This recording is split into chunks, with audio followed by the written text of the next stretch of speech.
फलटण येथील महिला डॉक्टर आत्महत्या प्रकरणी महिला आयोगाच्या अध्यक्षा रुपाली चाकणकर यांनी केलेल्या वक्तव्याप्रकरणी त्यांच्याच पक्षातील नेत्या रुपाली ठोंबरे पाटील यांनी टीका केली होती।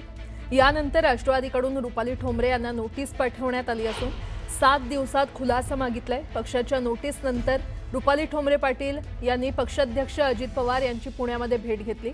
पक्षाने दिलेल्या नोटीसीला कायदेशीररित्या उत्तर देणार असल्याचं त्यांनी सांगितलंय। शिवाय महिला आयोगाच्या अध्यक्ष रुपाली चाकणकर यांच्या राजीनाम्यावर मी ठाम असल्याचंही त्यांनी यावेळी म्हटलं।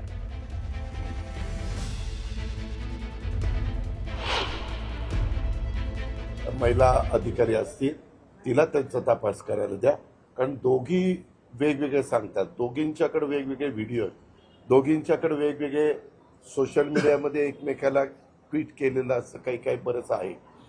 त्याच्यामुळं ज्यावेळेस दोन्ही महिलांच्याकडनं हे असं ऐकायला मिळतं आणि पोलीस कंप्लेंट ऑलरेडी झालेली आहे, सहसा माझा स्वभाव असा आहे की ज्यावेळेस पोलीस कंप्लेंट होते त्यावेळेस पोलिसांचं काम आहे नीटपणे तपास करणं, नीटपणे चौकशी करणं आणि काही फॅक्ट आहे ती समोर आणणं। तर ते म्हणले ठीक आहे, मी तसं लक्ष घालतो। म्हणलं बुधवारपर्यंत आम्हाला सांगितलं तर बरं पडेल। मला पक्षाची नोटीस नाही, मला पक्षाचं खुलासा पत्र काल रात्री दिलेलं आहे।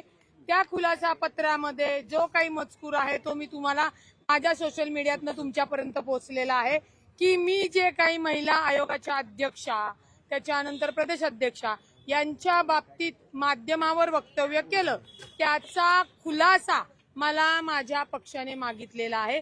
त्यासाठी 7 दिवसाचा कालावधी आहे आणि त्या खुलासाला उत्तर किंवा जो खुलासा कायदेशीर आहे तो मी देणार आहे।